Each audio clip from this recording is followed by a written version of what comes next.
say you can't overcome the cynicism of politics. No, you can't overcome the special interests. No, you can't overcome the big money. No, you can't overcome the negative ads. No, you can't. No, you can't. No, you. There's always somebody out there saying, no, you can't. But in 2 weeks, you've got a chance to say, yes, we can.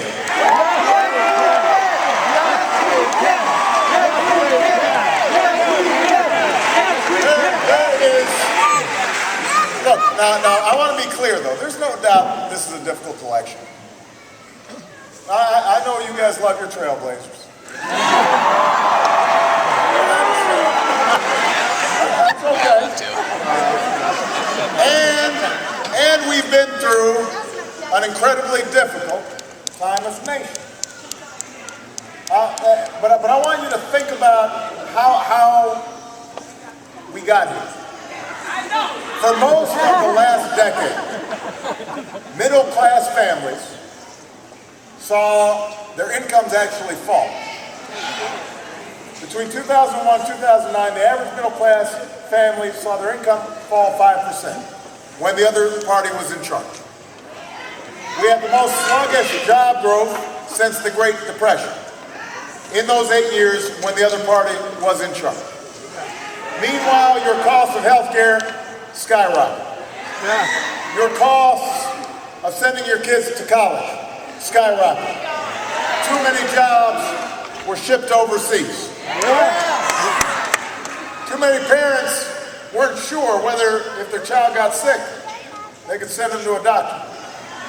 Americans were working 2 jobs or 3 jobs just to make ends meet.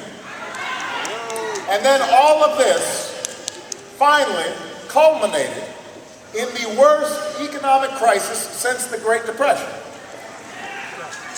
And I want everybody to understand that this recession started long before I took office. Oh, we know.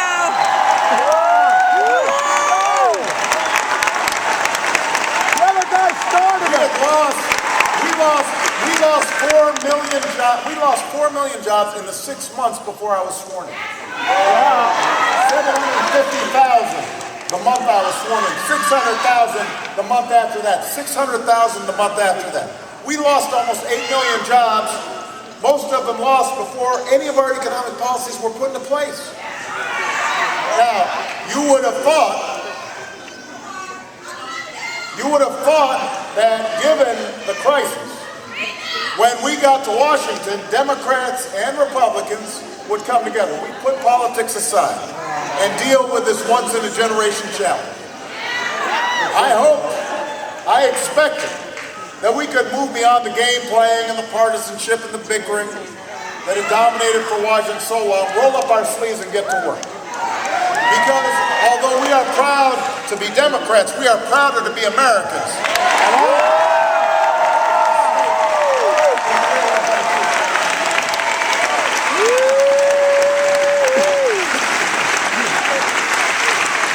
But the Republican leaders in Washington, they made a different decision. Kick the bums out. Look, now, here's what they calculated. And I understand it was a clever political calculation. They said to themselves, boy, we made such a big mess. We are in such a deep hole that it's going to take everything Obama's got just to try to get us out of it. That's right. It's going to take some time to repair the economy. That's right.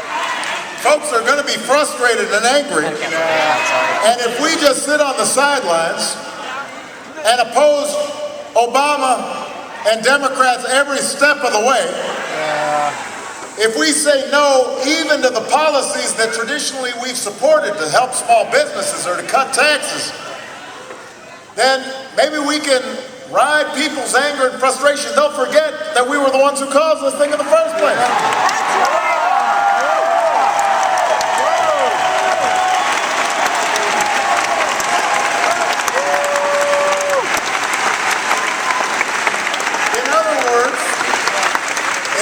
Oregon, their working theory was, the basis of their campaign is amnesia. They figure you're going to forget. Because you're angry about the situation. I understand that, but make no mistake, this election isn't about anger. It's not about fear. This election is a choice, and the stakes could not be higher. If they win this election, then you know that the other guy's priorities are going to be different than John's. Nationally, if they win this election, the chair of the Republican Campaign Committee promised to pursue the exact same agenda that they did before I took office. And we know what this agenda is. I mean, there are no surprises here. Yeah. Unless you've forgotten, unless you're suffering from amnesia. No. Let's see. We'll cut taxes for millionaires and billionaires. That's part of their agenda. We will cut rules for special interests, including polluters. We'll cut middle-class families loose to fend for themselves. So if you're somebody with a pre-existing condition can't get health care, tough luck, you're on your own. That's their theory. You can't find a job, tough luck, you're on your own. If you're a young person who can't afford a college education, tough luck, you're on your own. That's their theory.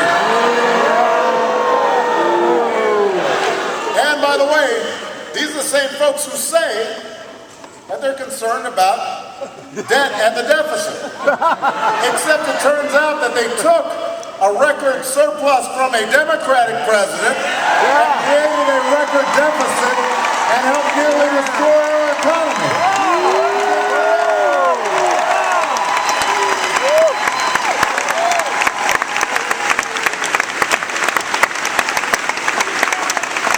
This is similar to the agenda that John's opponent wants to pursue right here in Oregon. And Portland, it is up to you to tell them we haven't forgotten. We don't have amnesia. And we don't want what you're selling, because we tried it before.